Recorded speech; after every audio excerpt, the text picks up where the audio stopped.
Hello and welcome to Hip and the Diff or My Girth. Today we'll be reading Harry Potter and the Deathly Hallows, Chapter 13, The Muggle-Born Registration Commission. "Ah, my father," said Umbridge, looking at Hermione. "Travers sent you, did he?" Yes, squeaked Hermione. "Good, you'll do perfectly well."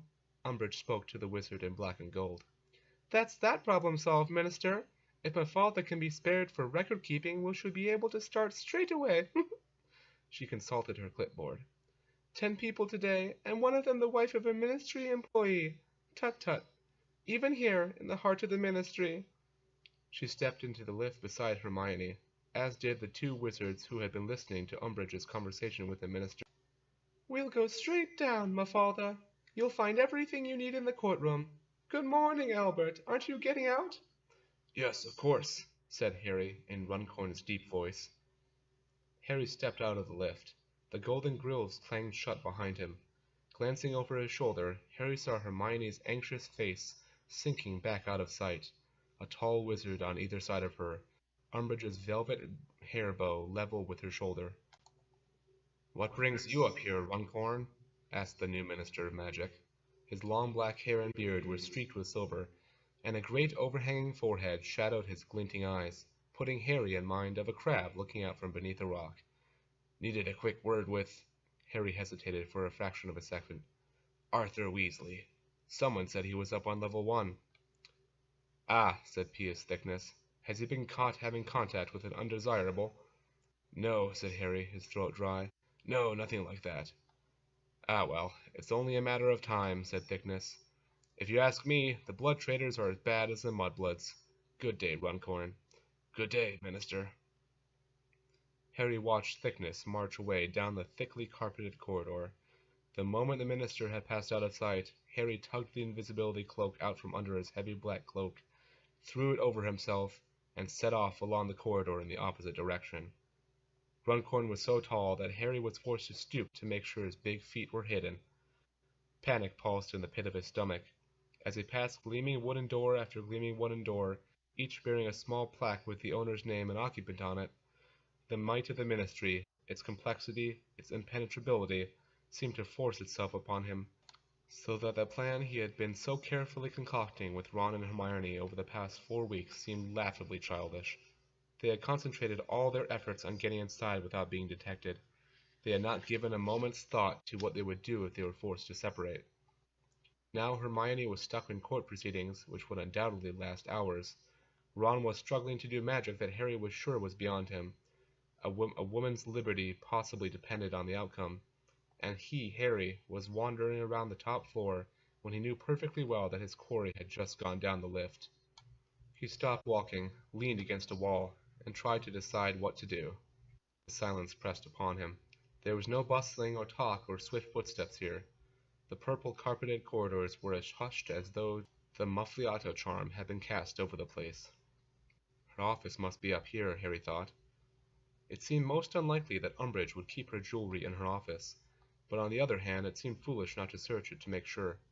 He therefore set off along the corridor again, passing nobody but a frowning wizard who was murmuring instructions to a quill that floated in front of him, scribbling on a trail of parchment.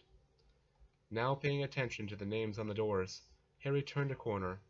Halfway along the next corridor he emerged into a white open space, where a dozen witches and wizards sat in rows at small desks not unlike school desks, though much more highly polished and free from graffiti. Harry paused to watch them, for the effect was quite mesmerizing. They were all waving and twiddling their wands in unison, and squares of colored paper were flying in every direction like pink little kites. After a few seconds, Harry realized that there was a rhythm to the proceedings, that the papers all formed the same pattern, and after a few more seconds he realized that what he was watching was a creation of pamphlets, but the papered squares were pages, which, when assembled, folded, and magicked into place, fell into neat little stacks beside each witch or wizard. Harry crept closer, although the workers were so intent on what they were doing that he doubted they would notice a carpet-muffled footstep, and he slid a completed pamphlet from the pile beneath a young witch. He examined it beneath the invisibility cloak. Its pink cover was emblazoned with a golden title. mudbloods, and the dangers they pose to a peaceful, pure-blood society. Beneath the title was a picture of a red rose with a simpering face in the middle of its petals, being strangled by a green weed with fangs and a scowl. There was no author's name upon the pamphlet, but again, the scars on the back of his right hand seemed to tingle as he examined it. Then the young witch beside him confirmed his suspicion as she said, still waving and twirling her wand, "Will the old hag be interrogating mudbloods all day? Does anyone know?" "Careful," said the wizard beside her, glancing around nervously.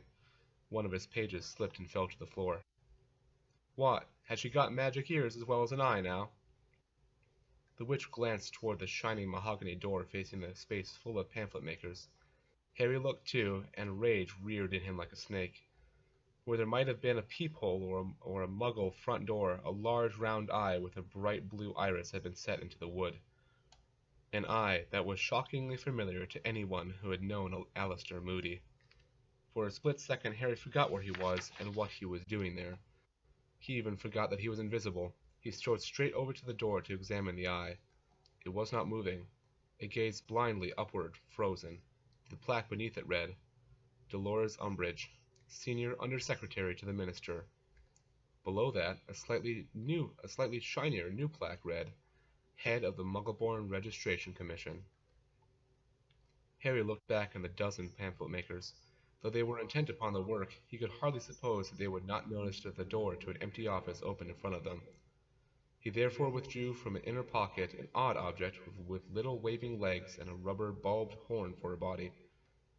Crouching down beneath the cloak, he placed the decoy detonator on the ground. It scuttled away at once through the legs of the witches and wizards in front of him. A few moments later, during which Harry waited with his hand upon the doorknob, there came a loud bang, and a great deal of acrid smoke billowed from a corner. The young witch in the front row now shrieked.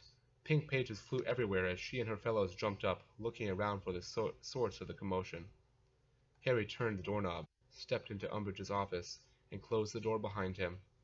He felt he had stepped back in time. The room was exactly like Umbridge's office at Hogwarts.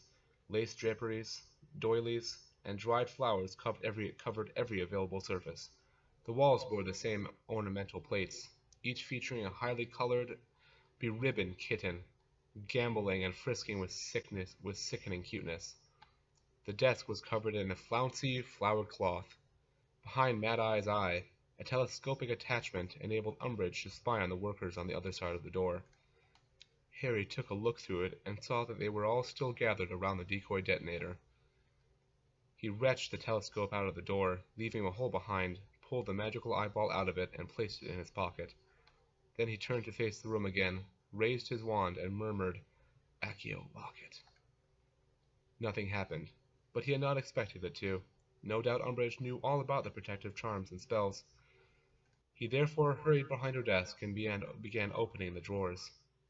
He saw quills and notebooks and spellotape, enchanted paper clips that coiled snake-like from the drawer and had to be beaten back, a fussy little lace box full of spare hair bows and clips, but no sign of a locket.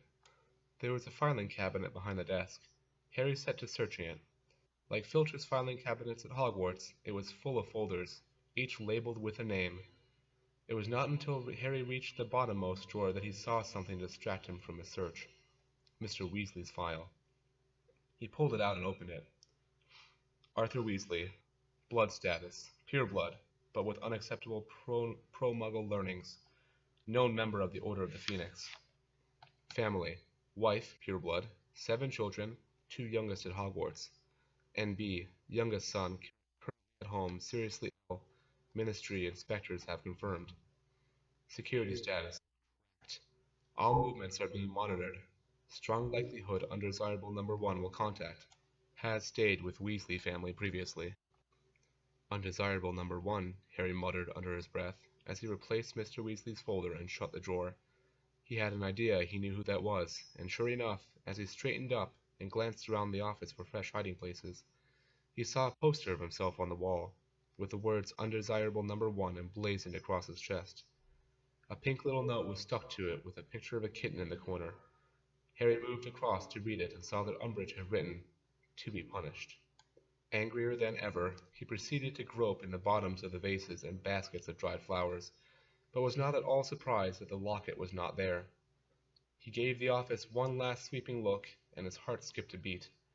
Dumbledore was staring at him from a small rectangular mirror, propped up on a bookcase beside the desk. Harry crossed the room at a run and snatched it up, but realized the moment he touched it that it was not a mirror at all. Dumbledore was smiling wistfully out from the front cover of the glossy book. Harry had not immediately noticed the curly green writing across his hat, the life and lies of Albus Dumbledore, nor the slightly smaller writing across his chest, by Rita Skeeter, best-selling author of Armando Dippet, Master or Moron. Harry opened the book at random and saw a full-page photograph of two teenage boys, both laughing immoderately with their arms around each other's shoulders. Dumbledore, now with an elbow-length hair, had grown a tiny wispy beard that recalled the one on Crum's chin that so annoyed Ron. The boy who roared in silent amusement beside Dumbledore had a gleeful, wild look about him. His golden hair fell in curls to his shoulders. Harry wondered whether it was a young doge. But before he could check the caption, the door of the office opened.